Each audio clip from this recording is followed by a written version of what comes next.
इस कहानी की शुरुआत में हम एक साइंटिस्ट को देखते हैं जो अपनी लैब में डिफरेंट टाइप्स के पपेट को बनाता है। वो उन पपेट्स को बनाने के लिए कुछ रोबोट्स के पार्ट यूज करता है और फिर वो उस पपेट को एक वायर से अटैच करके वहीं पे लटका देता है और साथ ही उस पपेट को वो एक गैजेट से कनेक्ट करता है जिससे उस गैजेट में रोशनी होती है और तभी वो पपेट जिस रस्सी से लटका हुआ था वो अचानक से टूट कर नीचे गिर जाती है। लेकिन अब वो पपेट एक इंसान की तरह ही मूवमेंट कर पा रहा था और वो ये देखकर पूरी तरह से हैरान था। तभी उसे नीचे वहाँ पे वो साइंटिस्ट गिरा हुआ दिखाई देता है। इसके बाद वो पपेट वहाँ से भागने के लिए खिड़की से जाने की सोचता है, लेकिन वो जिस जगह पे था वहाँ पर से वो कूद नहीं सकता था और साथ ही वहाँ की धरती भी बुरी तरह से डिस्ट्रॉय हो चुकी थी, इसीलिए वो सीढ़ियों से नीचे आता है तो उसे वहाँ पे अपने जैसा ही एक और पपेट दिखाई देता है जो पपेट नंबर 2 था और जिसे हम स्टार्टिंग से देख रहे हैं वो पपेट नंबर 9 होता है। अब नंबर 2 उससे बात करने की कोशिश करता है लेकिन नंबर 9 कुछ बोल नहीं पा रहा था, इसीलिए नंबर 2 आकर उसे चेक करता है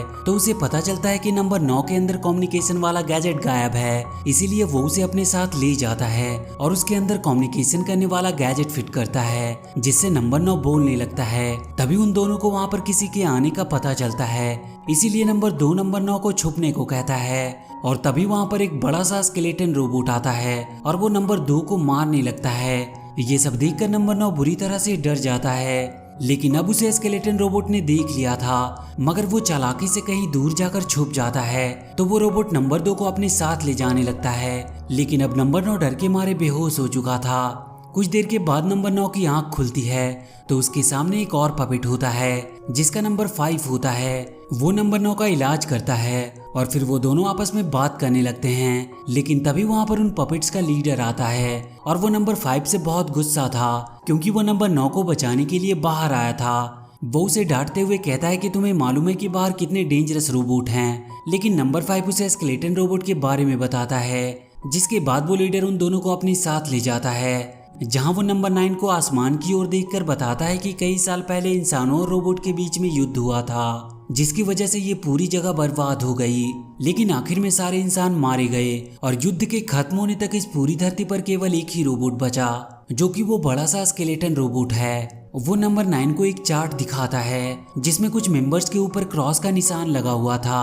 दरअसल इस चार्ट में जो नंबर्स दिख रहे थे वो कोई नंबर्स नहीं बल्कि पपेट्स के नाम थे और जिस पपेट को वो स्केलेटन रोबोट मार देता था वो लीडर उसके नंबर के आगे क्रॉस लगा देता है और अब वो नंबर 2 के सामने भी क्रॉस लगा देता है क्योंकि उसे भी स्केलेटन रोबोट उठाकर ले जा चुका था। लेकिन नंबर 9 लीडर को समझाता है कि नंबर 2 का हमारे पास कोई सबूत नहीं है कि वो मारा जा चुका है, इसीलिए हमें उसे बचाना चाहिए।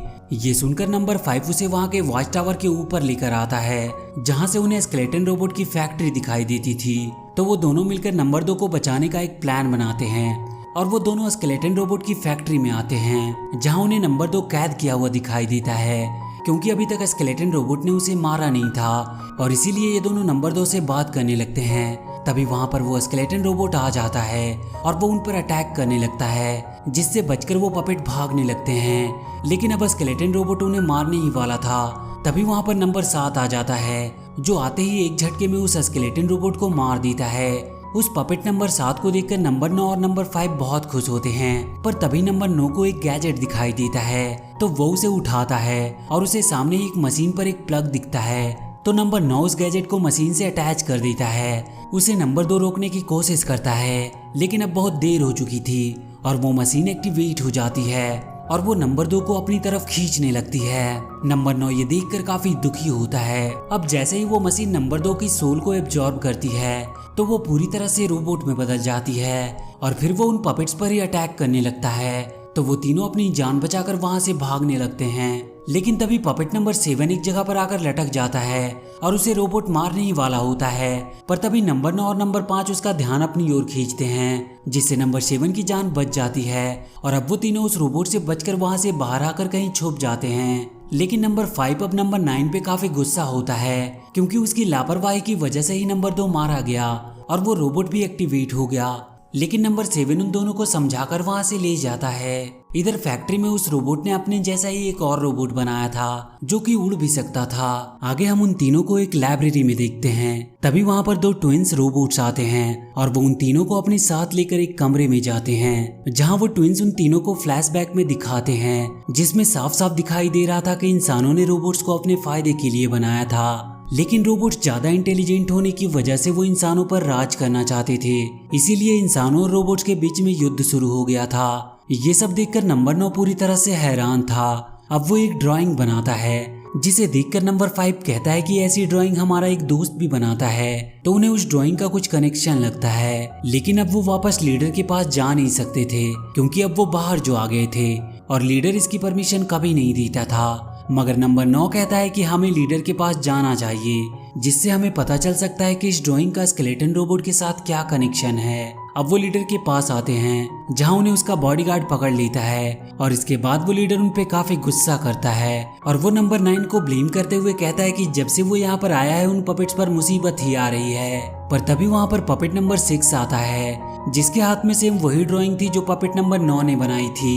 अब ये दोनों उस ड्राइंग को देख ही रहे होते हैं कि तभी उनके लीडर का बॉडीगार्ड उन दोनों का सामान छीनकर फेंक देता है। लेकिन तभी वहाँ पर उस रोबोट का बनाया हुआ उड़ने वाला रोबोट आता है, जिससे वो बॉडीगार्ड लड़ने लगता है। मगर वो रोबोट कुछ ज्यादा ही पावरफुल था, इसीलिए वो बॉडीगार्ड पर भारी पड़ता है, तो उन पपेट्स को अपनी जान बचाने के लिए वहाँ से भागना पड़ता है। लेकिन उड़ने वाला रोबोट उनका पीछा करता है, पर वो पपेट किसी तरह मिलकर उस रोबोट को मार देते हैं। मगर उस रोबोट ने उनकी जगह का काफी नुकसान किया था और उस पूरे जगह पर अब आग लग चुकी थी। ये सब देखकर वो पपेट्स काफी दुखी थे, क्योंकि उनके पास रहने के लिए एक ही जगह थी जो अब जलकर राख हो गई थी। लेकिन वो कुछ देर सोचने के बाद उन ट्विंस की लाइब्रेरी में जाने लगते हैं। वहीं फैक्ट्री में वो रोबोट अपने उड़ने वाले रोबोट की हालत देखकर दुखी होता है।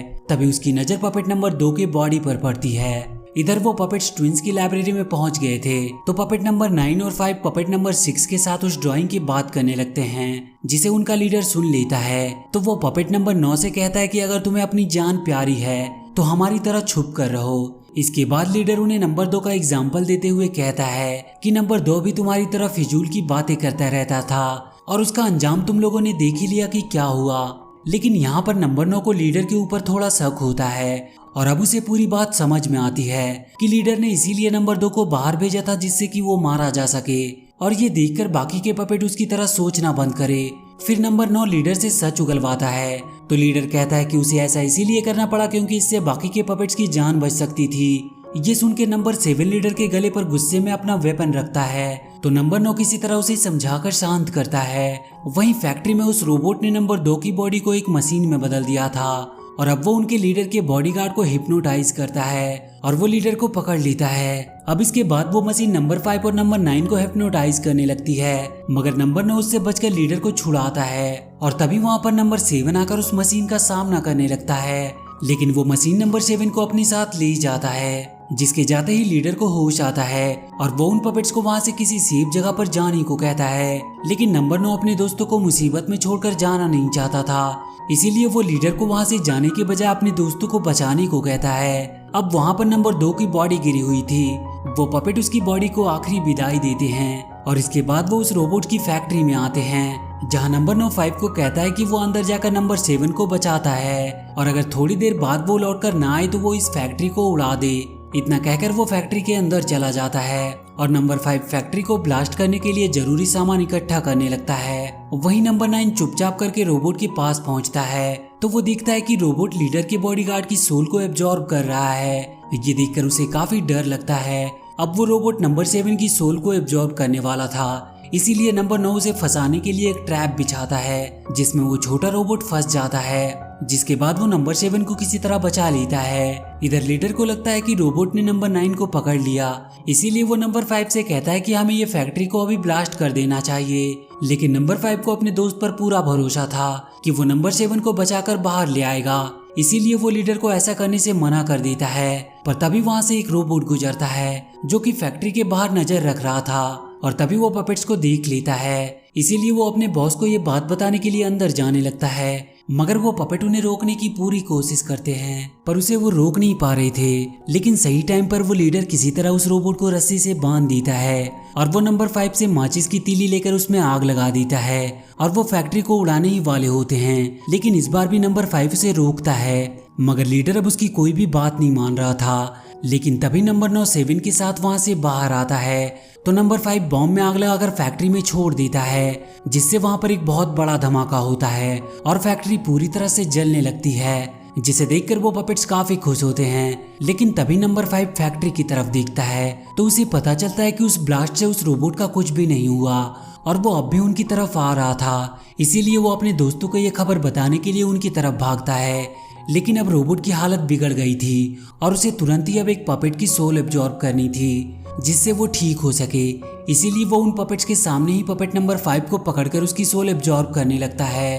ये देखकर वो सारे पपेट बहुत डर जाते हैं और अपनी जान बचाने के लिए वहां से भागने लगते हैं। भागते भागते वो टूटे हुए ब्रिज पर आते हैं जहां से रोबोट आने की कोशिश करता है, मगर तभी उसके भारी वजन की वजह से वो ब्रिज टूट जाती है और इसकी वजह से वो उस टूटे हुए ब्रिज में फंस जाता है। लेकिन ब्रिज के टूटने से पहले उसने एक और पपेट को पकड़ लिया था, जिसे अब वो मार देता है। और इसके बाद नंबर 9 साइंटिस्ट के उस लैब में आता है जहां उसे बनाया गया था। अब उसे साइंटिस्ट के पास एक बॉक्स दिखता है जिसके ऊपर उसी के नाम का टैग लगा हुआ था। इसीलिए वो उस बॉक्स को खोलता है जिसमें से साइंटिस्ट का होलोग्राम बाहर निकलता है, जो बताता है कि उन्होंने इंसानों की भलाई के लिए एक मशीन का आविष्कार किया था, लेकिन उसे पता था कि इस मशीन का कोई गलत फायदा भी उठा सकता है। इसीलिए उस साइंटिस्ट ने अपने सोल के 9 हिस्से करे, जिससे उसने टोटल 9 पपेट्स बनाए। और इसीलिए जब उस साइंटिस्ट ने पपेट नंबर 9 को बनाया था, जिसके तुरंत बाद ही उस साइंटिस्ट की मौत हो गई थी। फिर आगे साइंटिस्ट का होलोग्राम रोबोट्स के मेन पावर के सोर्स के बारे में बताता है, जो कि एक गैजेट है जिसकी मदद से पपेट्स रोबोट को रोक सकते हैं। ये सुनकर नंबर 9 अपने दोस्तों के पास जाकर उन्हें ये सब बातें बताता है, लेकिन उसकी इस बात पर किसी को यकीन नहीं होता। इसीलिए नंबर 9 रोबोट के सामने चला जाता है, जिसके बाद वो रोबोट उसकी सोल को एब्जॉर्ब करने लगता है। लेकिन तभी लीडर नंबर 9 को रोबोट के सामने से हटाकर खुद अपनी जान दे देता है। पर इसी बीच नंबर 9 ने रोबोट का वो मेन पावर सोर्स वाला गैजेट निकाल लिया था और फिर वो उस गैजेट को ऑपरेट करके रोबोट की ओर करता है, जिससे उसमें एक ब्लास्ट होता है और उसी जगह पर उसकी मौत हो जाती है। और इसके बाद उस रोबोट के अंदर से अब तक उसने जितने भी सोल को एब्जॉर्ब किया था वो एक एक करके बाहर आने लगती है, जिसे देखकर नंबर 9 और 7 बहुत खुश होते हैं। फिर वो सोल आसमान में चली जाती है और तभी आसमान गरजते हैं और फिर बारिश होने लगती है, जिसकी एक एक बूंद में लाइफ होती है। मतलब अब धरती पर फिर से पहले जैसे ही इंसान और जानवर जिंदा होंगे। और इसी के साथ ये मूवी यहीं पर खत्म हो जाती है। तो वीडियो अगर अच्छी लगी हो तो please do like and share the video and please subscribe to my channel and press that bell icon.